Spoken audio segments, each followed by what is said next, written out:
क्या मौजूदा हालात में on grid net metering system लगवाना चाहिए? अस्सलाम वालेकुम, मैं हूं इंजीनियर यासिर सिद्दीकी। तमाम इलेक्ट्रिक सप्लाई कंपनियों की जानिब से नेट मीटरिंग सारिफीन को थोक के हिसाब से जायज़ और नाजायज़ नोटिस के इजरा ने आम आवाम को इस मखमसे से दो चार कर दिया है कि अब मज़ीद नेट मीटरिंग सिस्टम लगवाना भी चाहिए या नहीं। मैं यहाँ अर्ज़ करूँगा कि सोलर की तमाम एप्लीकेशंस में on grid net metering system बिलाशुबा सबसे ज़्यादा कारआमद, देरपा, ट्रबल फ्री और इकनॉमिकल ऑप्शन है। हाइब्रिड सिस्टम किसी सूरत ऑन ग्रिड का नेमुल बदल करार नहीं दिया जा सकता, खुसूसन इंडस्ट्रियल और कमर्शियल एप्लीकेशंस जहां हाई टॉर्क लोड को चलाना मकसूद होता है, वहां हाइब्रिड की इंस्टॉलेशन एक बहुत बड़ा चैलेंज होती है।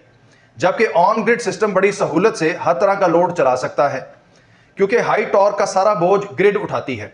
लेकिन मसला यह है कि सोलर एनर्जी की फ्लक्चुएटिंग नेचर के बाइस इसे ग्रिड में ज़्यादा बड़ा हिस्सा नहीं दिया जा सकता। आप ये बात समझ लीजिए कि हज़ारों मेगावाट्स पर मुश्तमिल ग्रिड का इनर्शिया ही दर हकीकत सोलर एनर्जी की फ्लक्चुएशंस को एब्जॉर्ब कर पाता है। अगर ग्रिड में सोलर एनर्जी का हिस्सा एक ख़ास हद से ज़्यादा बढ़ा दिया जाए तो ग्रिड के फेल होने के इम्कानात बहुत ज़्यादा बढ़ जाते हैं।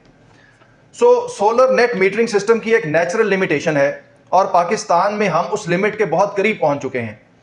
इसलिए अनकरीब नेट मीटरिंग पर पाबंदी के इम्कानात बहुत वाज़ेह नज़र आते हैं। लेकिन आम सारिफीन के लिए ऑन ग्रिड नेट मीटरिंग से बेहतर कोई इन्वेस्टमेंट नहीं। इसलिए जब तक नेट मीटरिंग जारी है, आपको ऑन ग्रिड सिस्टम को तरजीह देना चाहिए।